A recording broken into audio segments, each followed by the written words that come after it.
mentioned earlier today, small business development and trying to get folks to open business and be participating in economic development in this way in our communities is something I don't think we've done nearly enough on.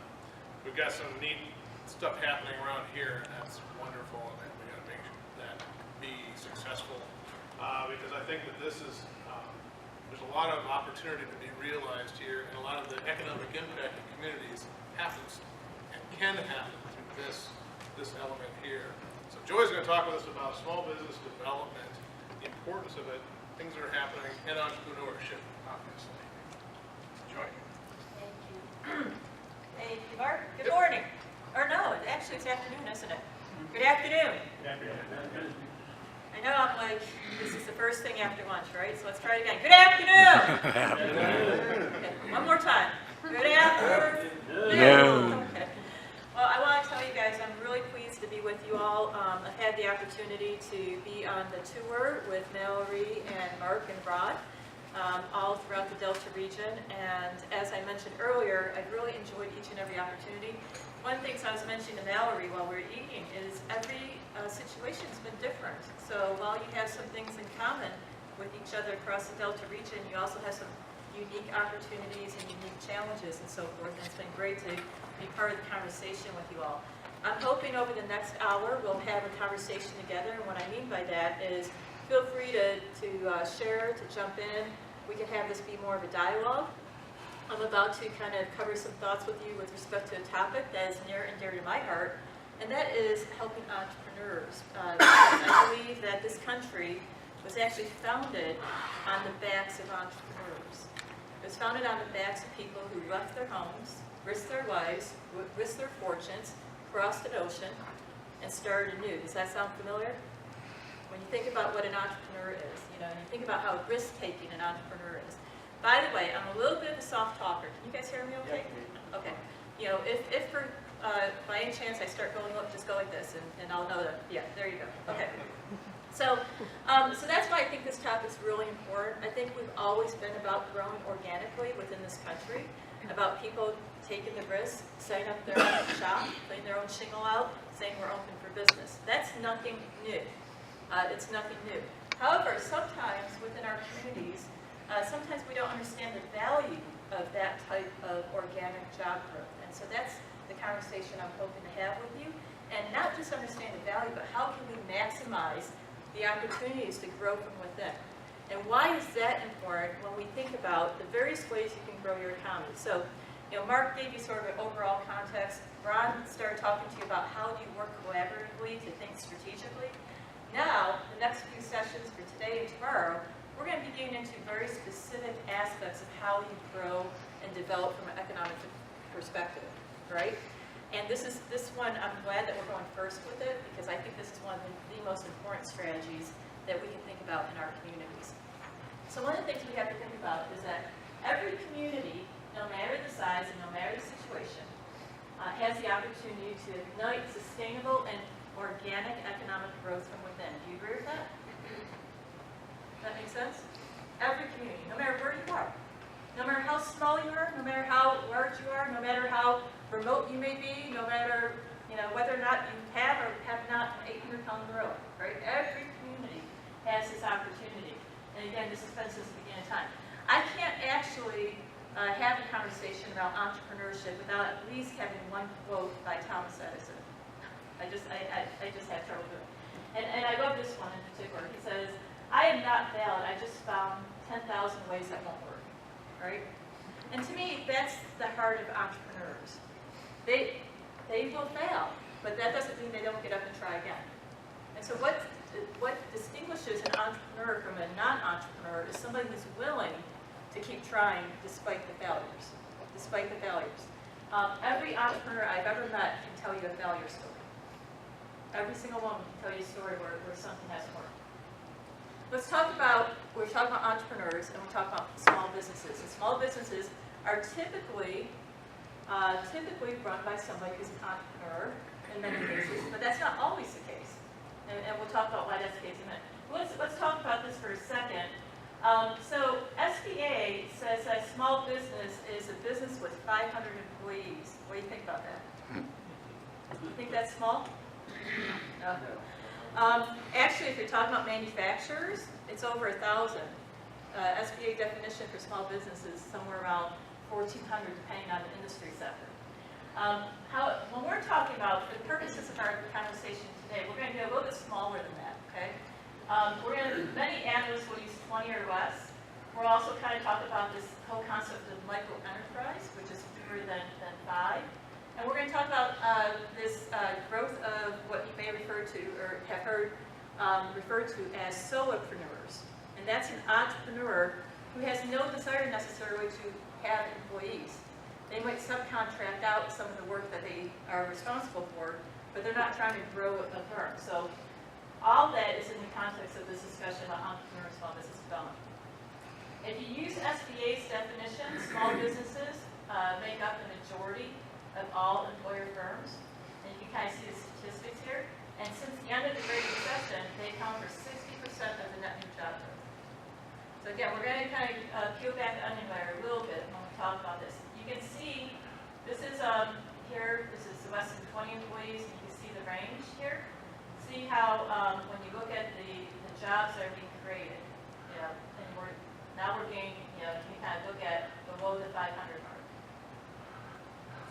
Here's some other realities. The United States, and this is again using SBA's definition, we'll get into the smaller category in just a moment, but 28.4 million small businesses. But look this, of those, 5.7 million have employees. What does that say? Right. 56 million people are employed by what's considered a small business. What's considered a small business? Our small businesses are exporters. What does that mean? Exporters. Yeah. Right. They're bringing money in from outside the country. Yeah. They're selling products and services outside the country. Very good. And they account for a third of the nation's export value. A third of the nation's export value. Here's some other realities. Most startups actually fail within 18 months. That's why I told you earlier that every entrepreneur I've ever known can give you a failure story. Every single one can tell you about a business that didn't work, an idea that didn't work, that they tried. 40% will survive 5 years of operation, and 10% survive a decade. So these are stark numbers, right? These are stark numbers. But here's the thing. A lot of these folks who have started a startup and failed, again, they try again. A lot of folks who are successful entrepreneurs are folks that at one point were represented by this figure here, or this observation here. And so again, they didn't let that be the reason why they didn't want to start their own thing, or they didn't let that be the distraction. This is by the Edward Lowe Foundation, and Edward Lowe. Does anybody know who Edward Lowe is, by the way? Anyone know? Anyone here have a cat at home? Anybody have a cat? Okay. Edward Lowe is the inventor of kitty litter. He invented kitty litter and then ended up and made a good living, selling kitty litter. Ended up creating the Edward Lowe Foundation, which has been set up. It's in Michigan, and what they do is they help entrepreneurs, and they help people who are trying to help entrepreneurs. And so their focus is on how do we best foster entrepreneurship. And so a few years ago, they came out with some research. And what they discovered is that there are different stages of businesses. Look at this, self-employed, there's just one employee that's self-employed, that counts for more than a fourth here. And then you got stage one businesses, which is 2 to 9 employees. They count for the highest percentage of establishments here, but you can see they account for about 1/5 of the employment. And this is where, this is kind of the interesting area, what they call stage 2, which is 10 to 99 employees, just over 1/10 of the establishments, but more than a third of the employment. And so what they've talked about is that there's this exciting opportunity to help the stage 1 become stage exciting opportunity to do that when we're talking about developing our economies through small business development. Second, here's some more things that they point out. Second stage companies are those that have grown past the startup stage. They're not really considered startups anymore. They're, especially when you start employing 50, 60, you're not a startup at that point. But they haven't grown to maturity yet either. There's still exciting opportunity for them to grow and develop. They have enough employees so that you're not under the control of just one person. And they may have professional managers, but they may need help. Their team may not be up to par with where they need to be with respect to professional management, especially when you start getting into things like HR and marketing and some other things. A few years ago, I had the opportunity to do a survey in the state of Georgia for small businesses. And one of the things that we found out was that we had a significant number of firms that fell into this category and that were trying to, they had professional managers, but they needed help at the professional management level, helping their managers basically do what they do. Because a lot of their managers are folks that were tied to the CEO in some way, the entrepreneur, but may not have the background to do what they were being tasked to do. And so that became a great opportunity for organizations like SBDC and so forth to work with the firms that were trying to have a professional management team to try to work at the management level with them and do some really cool things with respect to peer-to-peer learning and so forth, and matching some of these firms that were at the level where they didn't have a full-scale professional management team with those firms that did. And so there's some interesting things that came out of that. This is what it looks like in Missouri. So in Missouri, this is kind of interesting. I said like from 10 to 99 is that second stage category. And you can kind of see here that that's a little over 40% of your employment base here. You can see here your largest number of establishments are in this very small category. That's the micro enterprise category. But, of course, because they're small, they account for this percentage of your employment. And you can kind of see some of the other numbers here, but this is kind of exciting. You have a number of folks that are in the second stage category that, the evidence shows that by focusing on helping those businesses, you can really see some real dividends in your communities. The other thing about these companies, about entrepreneurs, is that you start helping them, they become pretty loyal to your communities, right? And they start, and you get staying power. There is a very fine line, in my opinion, between helping small businesses and entrepreneurs and business retention and expansion. Actually, I see entrepreneurship and helping entrepreneurs as a key part of business retention and expansion, especially when you talk about companies that start getting at employing 10, 20, 30, and so forth people. I also see when you're starting to help people at this level, one-to-four and whatnot, when you're starting to help people start their own companies, to me that's a form of workforce development. Because you're helping people become the productive means, or the means of their own production, right? You're helping people take care, find a way to provide for their families and so forth by becoming entrepreneurs. And so entrepreneurship really ties into what we're going to talk about tomorrow with respect to business retention and expansion, as well as workforce development. These kind of are like hand in glove kinds of strategies. Anything else that's telling about this chart? Take a moment to look at it. Anything else that strikes you?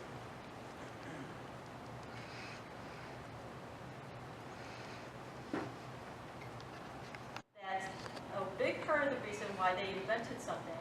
What do you think is a big part? Was the primary reason why these individuals decided to invent something? Saw a need. They saw a need, right? And typically, where did they see that need? At home. At their home. It's personal. It's personal, and this is true for entrepreneurs too. If you talk to entrepreneurs, what? Yeah, yeah. A lot of times they see it at home. It's a personal need that they see. I talked to, for example, a woman who created baby toys, and you're like, well, what's so innovative about baby toys, right? Well, she had a baby, and her daughter was born with smaller hands than just slightly smaller hands, and she knows a lot of toys that were on the marketplace were too big for her daughter. So she ended up doing some research, and she found out that her daughter was not unique. There are other, we humans are a fairly diverse species, right? We can be born in different ways and, different, we don't even need to go there, but we're diverse, right? And so, so she discovered that there's other people there who also, there's other mothers who also were having similar challenges.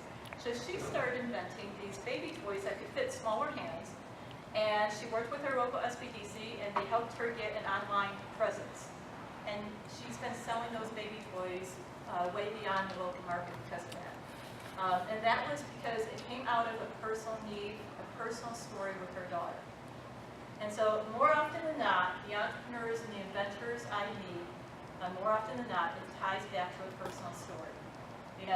Something that they see. Medical devices are very common. Usually people who are inventing medical devices, there's something personal they relate to. Their mother, their father, their brother, their uncle, their cousin, something. A lot of our medical devices come out of people seeing that person need. A couple other points. They typically, once they get to, a lot of them become property owners and renters within the community. So there's, of course, there's some value there. They can fill vacant storefronts. One of the things that I've just been seeing a little bit more of, especially in the last few years, and since the Great Recession, and by the way, how many of you may have a vacant storefront in your downtown? Are you kidding? It's like, yeah, it's a rhetorical question. Well, that's the case for communities across America, right? It's very rare to have a community where you have no vacancy in the downtown. What we're seeing, especially since the Great Recession, we saw vacancy rates increase, because of the economic conditions. And some communities have turned that vacant space into pop-up space for entrepreneurs, where they've created, a kind of like a pop-up market, if you will, for entrepreneurs, a way to have a presence, and put multiple entrepreneurs in one space. What does that do? One, it provides the entrepreneurs some community visibility, but the other part is it meets a community objective as well by filling up vacant space and having that activity happen in the downtown area and creating energy around that, right? And creating interest in the downtown event. So that's so typically that's a value that they can provide. The other is that, and I alluded to this earlier, they often have a personal stake in the community and are more likely to remain, especially if the community has helped them. Several years ago, a friend of mine, she was a chamber executive, and she was noticing that they had a local state university there, and while the local state university was doing an exceptional job at graduating folks, they couldn't keep folks in the community. So I'm sure you've never heard that before, right? And so the young people, the graduates were leaving, and so she said, I really want to figure out a way to create jobs or to do some type of economic development that would keep people here. And so she brought on a group that helped do an assessment and found out that there was these emerging industry sectors that could employ college graduates that, with a little bit of nurturing, could be helpful. And that led to the chamber partnering with the local community bank, and they created a business plan competition. And the business plan competition was focused on pointing resources towards entrepreneurial ventures that fell into these specific sectors that were identified. Want you guys to write down a company called Azalea Health Innovations. Azalea Health Innovations is spelled A-Z-A-L-E-A, Health Innovations. They're based in Valdosta, Georgia, and they're run by 3 graduates of Valdosta State University, and they are a direct outcome of this effort that happened about 10 years ago. That company probably now has about 40 employees, but guess what? And they have an office in Savannah, and I think they have one in Florida, but guess where their headquarters are? Valdosta, Georgia, because that's where they started, and because of the community support agency. So that's just an example that the company owners there feel personal stake. We talked about becoming means of production for themselves and others, and I have another story about this in a more rural area. And I hope you guys don't mind me bringing up Georgia examples, but yeah, I just have a number of stories from Georgia, so I hope that's okay. But another story from Georgia, this is a community of just over 20,000 people, Tatnall County, Georgia, which is a rural area outside of Savannah, somewhere between Savannah and Macon in the state. And very agricultural and so forth. And one of the kind of neat things in Tatnall County, several years ago, had the opportunity to look at their manufacturing base. And a colleague of mine on the team said, you know what, 99% of the manufacturing jobs are tied to entrepreneurship, are tied to an entrepreneur. Well, Tatnall County is home to a company called Rotary Corp. Does anybody know what Rotary Corp does? Rotary Corp? Not the Rotary, but Rotary Corp. Rotary Corp is a manufacturer of blades, things like rotor blades. And they actually are one, if they're not the world's largest, they're one of the world's largest producers of these rotor blades. You know. And it started, and the company started by J.D. Harvey in his garage in Tatnall County, Georgia in the 1960s. And he started this company in his garage, passed it on to his son. Then his son passed on the company to his nephew. And his nephew grew up in the community and so forth. And they're still, to this day, in Tatnall County, Georgia, despite the fact that they're now global and they do business all around the world. Because there's that loyalty. And the nephew who runs the company is very involved in all other aspects of the community. He's involved, he's been on the chairman of the board for the Local Development Authority. He's been active in the Chamber of Commerce, all the local civic clubs. When they need something for the community, for the schools, all they need to do, they can call. The other thing is that he has a personal relationship with community leaders, and they have a personal relationship with him. So when there is a problem that erupts, and golly, we're human folks, you put two humans together, we're going to have problems occasionally, right? But when there is a problem that erupts, they have a direct connection with each other. So it's not like, hey, there's something going on with this company, we have to figure out a way to reach the decision maker in 2 states over. Right there, right there. So that's another point to make when we talk about supporting entrepreneurs. You're talking about having a relationship with the chief decision maker when it comes to company expansion, retention, and relocation needs. Also, they often serve as a role model for other homegrown activity. Hey, Joe did it. Maybe I can do that too, right? And there's like sort of this it kind of has this like role modeling impact on us to say, you know what, it's not so crazy. And a lot of times, actually, when I interview entrepreneurs and I ask them, I say, well, what was the impetus for you to get into business and so forth? I hear that I hear that response. Well, I saw so-and-so doing something. And I said, I could do something. And so there is this inspirational impact that we have on each other.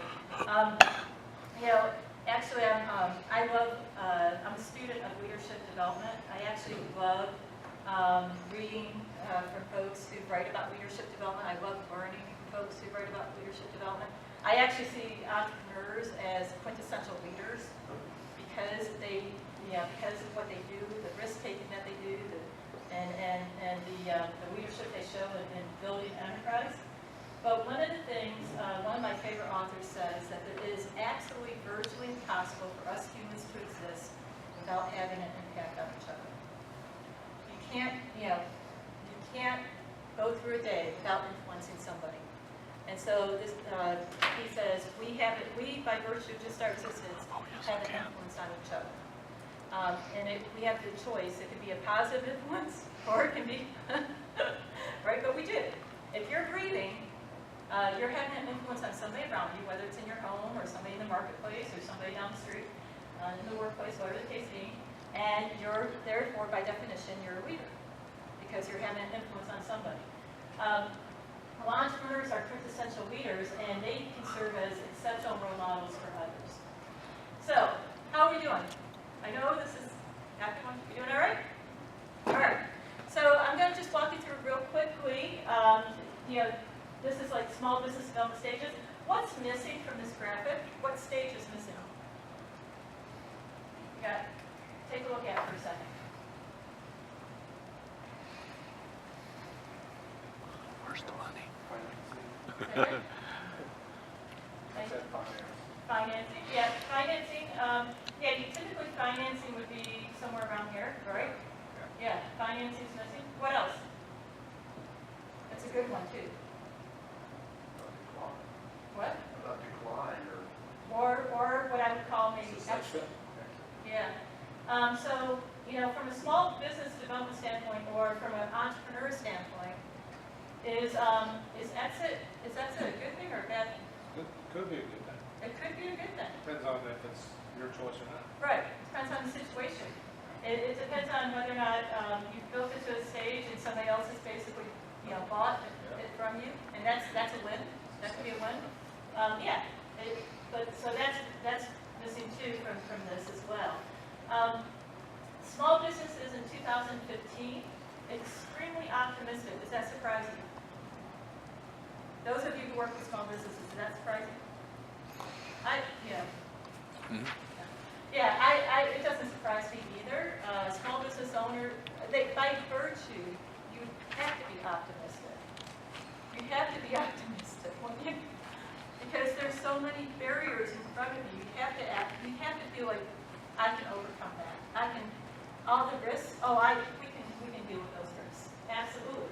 If you weren't optimistic, you know, you may not ever venture forward. So yeah, I actually did a survey on this as well, and from time to time I do you know, business retention expansion surveys that typically again, because small businesses are a part of your existing business community, I end up interviewing a number of small businesses, and this jives with what I've seen as well. I usually ask them about how they look in the next 3 years, like in terms of do they expect their revenues to grow, are they expecting to hire new employees, have new space needs, those kinds of things.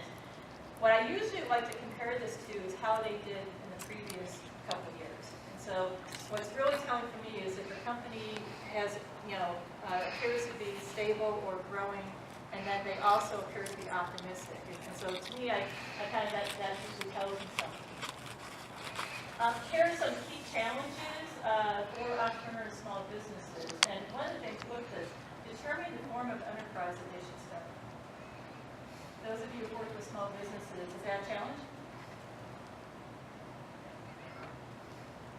Well, you know, in terms of the kind of entity, you know, that they should start. S Corp, C Corp, LLC. I don't think it's too complicated. Whatever the thing is. Deciphering the legal regulations and codes. Do you ever hear anything about that? Navigating the local regulatory ropes and so forth. So this is actually across the country. When you talk to small businesses about one of the big challenges they have, it has to do with regulating local policies. Now, it may come out in different ways. You know, they may complain about the local policies and whatnot, but a lot of times it has to do with them trying to decipher what they're supposed to do. So, a number of communities have created an ombudsman position, if you will, that serves as a liaison for a city or county government to help small business owners navigate those local regulatory ropes. You know, these folks typically, they have more work to do than they have hours in a day. This is their bread and butter, and that is even more importantly than their bread and butter, because any of us who have a job can say our job is our bread and butter, but a lot of times this is a work of love for them. This is a passion for them, a lot of times. And so they oftentimes do not have time to have the legal expertise to know all the various things that they need to know. And so a number of communities are turning, and economic development organizations are turning to ways to help sort of be that ombudsman for them. And that goes along with tax requirements as well. Market and competition analysis. Do small businesses need help with that? Understanding their competition, what the market is for their current product, or their future products, and whatnot. What about writing a business plan? Right? You can see some of the others. One of the things that's not on here, but I want to speak to for a moment, is what we call succession planning. Do guys have you noticed that a number of your small businesses are family-owned businesses? Yeah, I actually, another thing I was looking at a couple of years ago, noticed a startling number of family-owned businesses. What happens when the person who runs that business is ready to retire? Does it automatically go to the children? No. Not always. Not always, right. Do the children automatically want to run that business? No. Yeah. Yeah. Yeah, so this is, succession planning is a big deal. Somebody mentioned customer service earlier. You know, why is that important? How many times does it take to have a bad customer experience? One time, right? Did you have something? I was just going to say, businesses are so cutthroat now. There's so much competition. You're competing with online or whatever, that customer service is sometimes the only edge you have. Yeah, yeah. If you can figure out a way, I like that, if you can figure out a way to create a positive moment, positive experience with your customers, we all remember that. We think of our own personal experiences. We remember those experiences. And those do have the drawing power to bring us back. You know, for those businesses, those entrepreneurs that do employ others, just like our larger businesses are having workforce challenges, so are our smaller ones. And finding the right people for the right positions. I'm not going to go into that too much now because we're going to have a whole conversation about that tomorrow. So here are some 3 things that you guys can do. Even whether you have an entrepreneur small business development formal program or not. But one of the things that I see the biggest role for those serving economic development or economic development related roles is it's just simply connecting the dots. You guys are in the best position to know the various businesses in your community, who's doing what, and the resources that are available to help those businesses. And a lot of times that's a huge value add for that small business. Sometimes just connecting the dots with available resources is more valuable than just about anything else. You don't have to necessarily be the one providing the service, but you're connecting them with somebody who can help them. Providing opportunities between your smaller firms and your larger firms. So instead of your larger firms going outside your communities for supplies that they need, maybe there's opportunities to connect them with firms locally. Talk to the small businesses about, get to know them, getting to know them. How many of you spend a fair amount of time just kind of sitting down, well, you don't, I know you do, but the rest of you, just talking to your small businesses. And then recognizing them through awards and various things. There's a number of communities now who will have an annual small business award kind of event, where they'll recognize their small businesses for the contributions that they make. Some communities will do, I heard this earlier, I think, a community tour. You can do a tour of small businesses and helping people, raise visibility and so forth about their business. When I talk to small businesses, one of the top challenges and the top things I hear is something along these lines. People don't know that we're here. I hear that a lot. I don't know if you guys do too, but people don't know that we're here, and you may say, well, that's golly, man, that's on you to do your own marketing, right? But and a lot of times they are doing their own marketing, but that's one low-hanging fruit that you can help them with too, is by helping them raise visibility about their businesses. It's a win-win for you because if people are doing business with them, that they're helping that business stay in business, right? And that business is contributing to your tax base. So just being that vehicle to raise awareness about small businesses. And sometimes they are doing marketing, but maybe they need help with the marketing that they're doing. It's very rare for somebody, especially when you're talking small businesses, it's very rare for one person to be the technical expert, the marketing expert, the technology expert, the financial expert. It's very rare for all of those talents and skills to be in one person. I'm not saying it's impossible, it's just very rare. So sometimes it means trying to help fill the gaps with some skills that they need. In addition to those 3 things, I like to use the word nurture. Sometimes these folks just need somebody to talk to, somebody to bounce ideas off of, somebody to be encouraging. While they are, like some of you have found them to be fairly optimistic, it's still, it's still kind of, can be sometimes a lonely experience sometimes, especially for the entrepreneur. And so being that person to help them, we already talked about resource brokerage. You don't need to be the experts. None of us have to be the experts on everything. Getting to really know them and know their situation, is pretty important. I heard that you guys have some incubation-related programs going on here in the discussion you had earlier. If you don't have an entrepreneur development strategy integrated into your overall economic development strategy, for all the reasons we've already discussed, I would definitely revisit that. And then, and speaking of that, serving entrepreneurs is a fairly dynamic thing, and their needs are fairly dynamic. A friend of mine says if your economic development strategy was formed before Uber, you might need to revisit it, right? So revisiting how you serve them. And then here's the thing, helping them connect with each other. Just hosting events where they can connect with each other and fostering that sense of community among them. We're going to talk a minute about improving access to capital. First thing, of course, is just understanding what those resources are, both locally available to the state as well as through federal government. For example, does everybody know like the programs that USDA offers in this area? For example. So just being familiar with some of those programs. Determining if there is an access to capital, why is there an access to capital problem? Is it that they don't have enough resources, or is it that they don't know about the resources that are available? Or is it a little bit of both? And so those are important, it's important to kind of figure out. And then determine what role your community will play. In some cases, it may be that you end up setting up a financial, becoming a financial entity. In some cases, you're connecting them with other financial entities. In some cases, you have resources, and it's just a matter of making sure everybody's aware of them. In some cases, it's helping them, fill out, reviewing their applications for loans and grants and being that sounding board for them. When we talk about financing, there's usually two different kinds, and I'm not going to go into too much detail here, but of course, there's a difference between debt and equity. Typically, equity, you're talking about asking the entrepreneur to give up some of their ownership.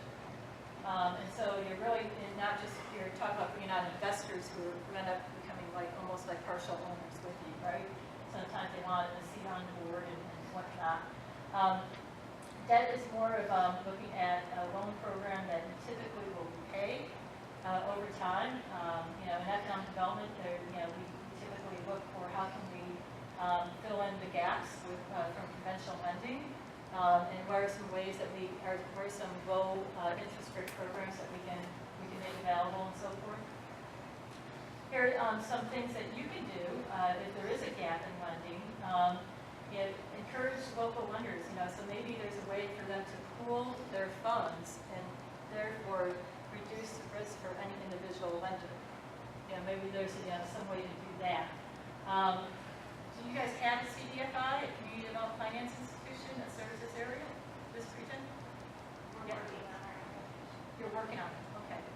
We already do the services, but we are working to become a certified CDFI. Okay, great, okay. And so that ends up enabling you to benefit from, U.S. Treasury, right? So backing from U.S. Treasury. That's the goal.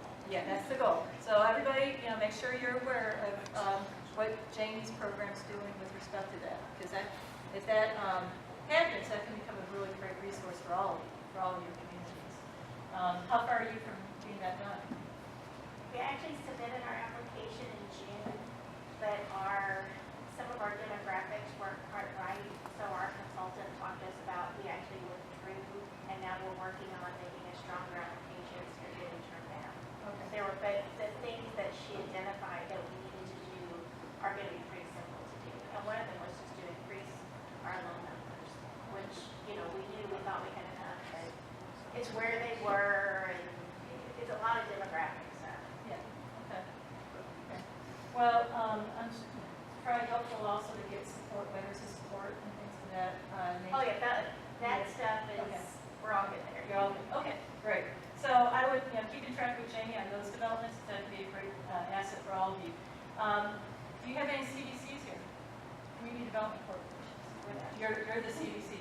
So you got this local CDC that's working to be a CDO. Well, we're from the more east central side of the state. Okay, but you serve this region? No, that's what I mean, we service like 8 counties on the eastern side of the state, so Oh, southeast okay. Missouri. Like Okay. from San Francis County north down to 8 counties south. Okay, and so that would be a resource to those communities, yeah. Do you have a counterpart over here? No, we're kind of a unique and Here, okay. Do you have anyone else over here doing? Okay, okay. Well, still stay in touch with Janie, because you might be able to learn from what she's. replication. Yeah. She works through her community action agency. Yes, we were our parent organization, we were founded by Community Action, Gotcha. which is all. Which is all, okay, cool. What about revolving loan funds? Do you have anything like that here? Yep. Okay, like through EDA or something like that? Yeah. So revolving loan fund can be helpful, you guys all know what a revolving loan fund is? Okay, so you have a fund and you loan money out and people are repaying that money to be reloaned, and the interest gets used to circulate into other loans and so forth. So it's kind of revolving, right? Okay. Some other things, creating micro enterprise lending programs. So these are typically small loans or small lend, just like, could be like $5,000, small amounts for those micro enterprises. These are folks that employ less than 5 people. And then, of course, just staying in touch with what the local SBDC and SBA can do and ensuring that your local businesses have access to that. So we're going to switch gears for a little bit. How are we doing? Okay.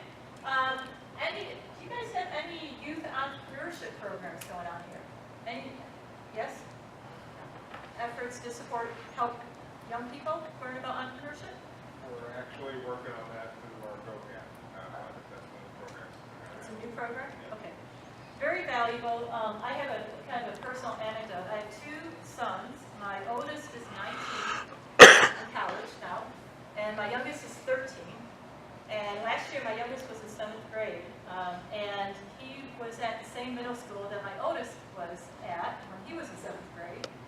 And schools, in terms of a lot of things, it was a very similar experience. But one of the things that my younger son, who had a lot of the same teachers as my older son, one of the things that my younger son had to do that my older son didn't have to do was he had to come up with a business idea, create a business plan around it, put a PowerPoint together about the business, and then present it to his class. And it was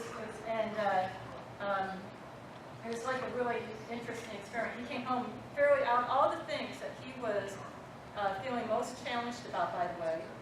This is, math, science, all those various things that 7th graders are doing. This was the project that he came home and he's like, Mom, But, you know what? Once he got into it, he had a lot of fun with it. Do you want to know what he created? He created a blueberry sport car. That was his concept, and he put together like a kind of like used like paper towel tubes and whatnot, a blueberry sport car. You want to know why?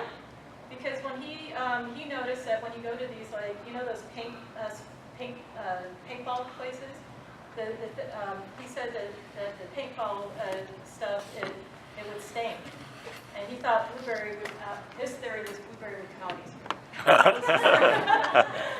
Now, Probably not hurt as bad, too. yeah, that was his theory. So again, based on his personal experience, right, and from 7th grade. But that was the difference. The school did not have an entrepreneur-related activity when my oldest was 19 one year. So that's changed just in 10 years, less than 10 years. Why is it important? Entrepreneurs can start businesses between the ages of 25 and 40. So if you can instill this, you can do it kind of attitude early. You may see them be more willing to start ventures later. Usually, when I am talking about this subject and I'm in a group where there is a local entrepreneurship program for youth, somebody can typically tell a story about what I just said with respect to my son, but the difference is that somebody, some 13, 14-year-old, took their idea and ran with it, and actually did create, something. We have in our community, there's a local, I think he was like 14 when he did this, but there's a local antique mart where you can get just booths and whatnot, and he went around to people's homes and said, what kinds of things don't you want? And I'll take care of that for you. And then he went to this local antique mart and set up his own table and started selling these things. So he provided service to people who didn't, have time to take their things to their local Goodwill or whatever the case may be. And then he went and he sold those things, and he used that to, help support some things that he wanted to support. So it's kind of an interesting thing. Training can incubate new firms that will be in a community. So, certainly, that's an example of the 14-year-old I just mentioned. I don't know how this was a few years ago when he did it, so he's right now at 17, 18. And then the other thing is, while we're talking about youth, retirees also are a good source of entrepreneurship. These are encore, folks who always, these are folks who always wanted to start a business, but just wasn't the right time. It wasn't they had other obligations. They just, it just wasn't ever right to do so. Or, now they have some capital that they saved up and they can invest into it. Here's an example out of North Carolina, and this is a fairly robust program where they work with students to go through the whole cycle and again to operate a small business. And this has been around since 1985, and you can see some of the numbers here. This is really truly a best practice in the state of North Carolina, affecting youth not just in the cities and so forth, but in the rural areas as well, working in conjunction with schools and others. Anybody here heard of the concept called economic gardening? Yeah. Okay. How would you describe economic gardening? It's really where your public or your municipality helps to market, foster the growth of some of your small businesses. Yeah. Through helping them with marketing or connecting them up with other businesses. Right. Basically growing from that. Yeah. So it's all that. It is all that. It was started by the concept was created by Chris Gibbons out of Wilton, Colorado, and he decided, his community kept wanting to go after the 800-pound gorilla. He called it like the elephant hunt. These big companies and whatnot, and he saw an opportunity to help the smaller companies that were in his community. And one of the things that they do help with marketing and connecting with other businesses.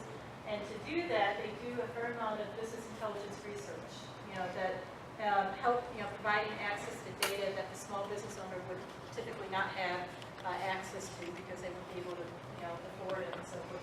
So they get into data mining, helping them understand, various opportunities for the business, market niches that they might be able to fill that aren't being filled already, who's doing what in terms of competitive analysis, and how your business can fit in all that. And then, to your point, they act as a facilitator for that, the connector and the broker. Here's an example called sizeup.com. A lot of this tool is actually free. And you can go into this tool and you can put in various things like in terms of this is comparing your business to the competition. For this, it's, just for this purpose of this example, it's beauty salons. But you can put in like sort of your estimated revenue, the year you started, all these various things, and it'll pull up your competition within a radius of it. And you can do that, and this is what's done for the greater Oklahoma City. It's a tool that you can go into. Now, for a fee, you can get even more robust information. But I think I've been on this, with this level of information. It's very helpful. This information right here is free, and so it's a good tool to use. I heard you guys talk about business incubators before. One of the things that well, let me ask you this: who has a good definition of what an incubator is? How would you describe an incubator? Go ahead. I'm not going to do this very well. That's okay. It's providing support to entrepreneurs so that it gives them a greater chance to start a business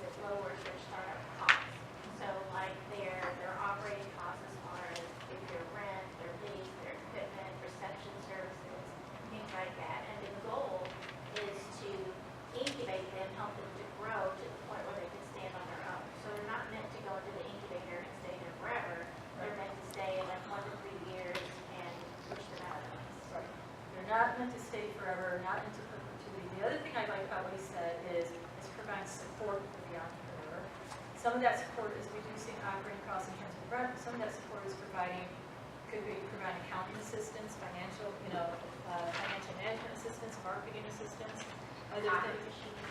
Oh yeah, the shared office stuff. Yeah, I think the big key on this is the shared support services. I think the key word there is service. So if I were just to put up a building and call it an incubator, is that an incubator? And I say that because, kind of tongue-in-cheek, that an incubator is not about the building. It's not a building. And I'm glad you never said that. You never said, hey, it's a building. It's not a building. An incubator is not about the real estate. An incubator is about the service that's provided to the entrepreneur and ways that you can help the entrepreneur be successful. And so in addition to some of the things I already discussed, there's all kinds of technical management support. There's all kinds of ways to bring in people that can work with the entrepreneurs, lunch and learns, local CPAs who can come in and talk about the tax codes and other things that they need to be aware of. Local lawyers who can come in and talk about licensing issues or other legal issues that come up. Local bankers that can talk about things that they look for before they, in terms of issuing loans and so forth, et cetera. And then this part, this networking opportunities. And this goes back into what I was sharing earlier, providing opportunities for entrepreneurs to connect with each other and then also to connect with resource providers that can help them. And so this networking piece is pretty big. In fact, it's so valuable, we have seen a growth in something that's not quite an incubator, but something called co-working spaces. Right? And co-working spaces are different than incubators. Co-working spaces are spaces where co-working space could be in a coffee shop kind of situation.